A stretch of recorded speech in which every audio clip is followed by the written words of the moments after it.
Welcome back to the Detroit Piston Me Update. On the show, we break down the Detroit Piston trade deadline. The key acquisitions were in two separate trades. One with the Knicks, where they bring in Quentin Grimes, a couple second-round picks. The other significant deal was with the Utah Jazz, where they bring in Simone Fontecchio, a 6'7" small forward / power forward combo wing with a dead-eye 39% three-point shooting ability with solid defense. They pick up two 3-and-D players that will immediately be rotation pieces for the Pistons, potentially in the starting lineup.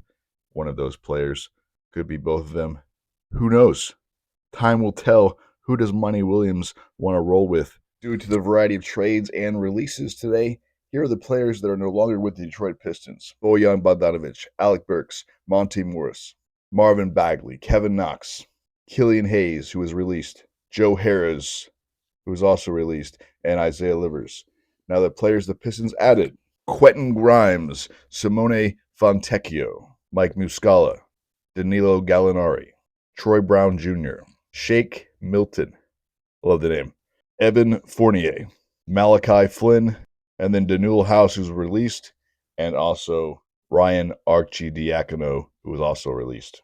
So yeah, pretty much cleared the house in Detroit. Of course, the big deal was with the Knicks, where they do send Alec Burks and Bojan Bogdanovic for two second-round picks, Malachi Flynn, Evan Fournier, and the major acquisition, Quentin Grimes.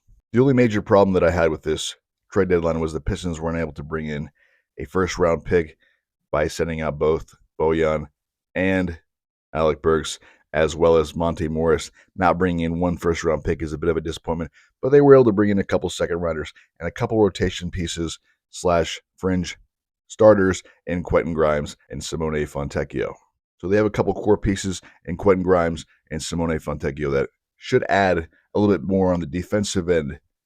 So I think the Pistons, if they're going to have that defensive mindset and a defensive identity, adding Simone Fontecchio and Quentin Grimes is a start, a step in the right direction, so to speak. If I was going to grade the Pistons on the trade deadline, I'd give them a solid C+.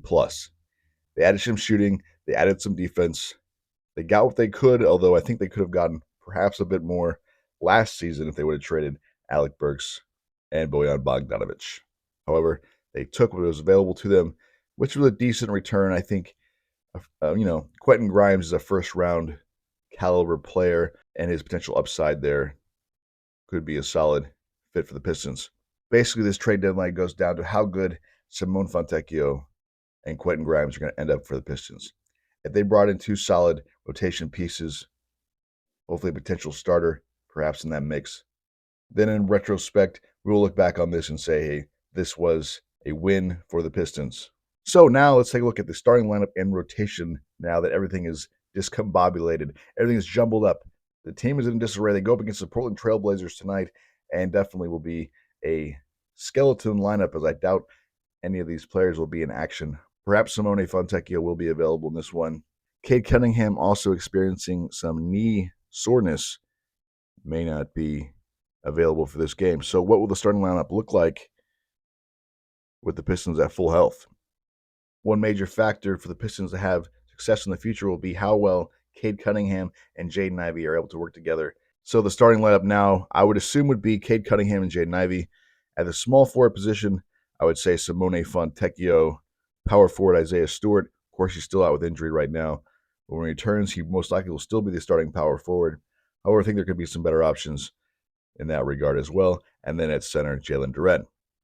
Now, the core four is Cade Cunningham, Jaden Ivey, Jalen Duren, and Ausar Thompson. And I think it's important that they use the rest of the season to see if these guys are able to gel and work together.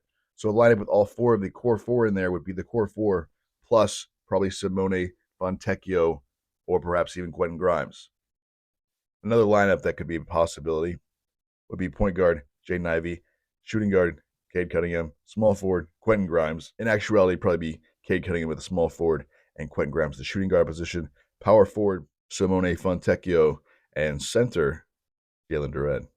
So there's a lot of different options on the starting lineup. The bench will also be up in arms as we're losing Alec Burks from that lineup, who was the leading scorer off the bench. So Marcus Sasser, a big winner in this trade deadline. His role will definitely be increased with Killian Hayes no longer on the ball club. Alec Burks no longer in the ball club.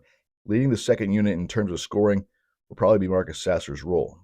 Quentin Grimes will most likely not start most games, so I think he'll be in the backcourt along with Marcus Sasser on the bench. Asar Thompson, if he's not starting, will be on the bench as well, with either Muscala or Gallinari. Evan Fournier may or may not play. He used to be a 17-point-a-game type of player when he played with Orlando Magic. His role has digressed, and I think there's been some injury concerns as well, so he may not have much left in the tank, similar to Joe Harris, as we saw, was a shell of his former self this season. James Wiseman, don't expect a lot out of him. He may get spot minutes here and there due to injury or foul trouble. One major topic of concern is whether Isaiah Stewart would be better used as a backup center / power forward or as a starting power forward. In my opinion, he's okay as a starting power forward, but in the long term, he'd be better suited as the backup power forward, backup center position. So I'm hoping to see more of Asar Thompson in the starting lineup in the second half of the season. Now, playing Jalen Duren and Asar Thompson is a bit of concern, but with Simone Fontecchio and Quentin Grimes, both plus shooters around 37 to 39% from the floor, they should be able to use Asar Thompson along with Jalen Duren without too much of an issue. Piston fans, do me a solid and smash up that like button, subscribe to the channel, hit the notification bell to be reminded when my videos go live, and I'll see you next time on Detroit Piston Me Off.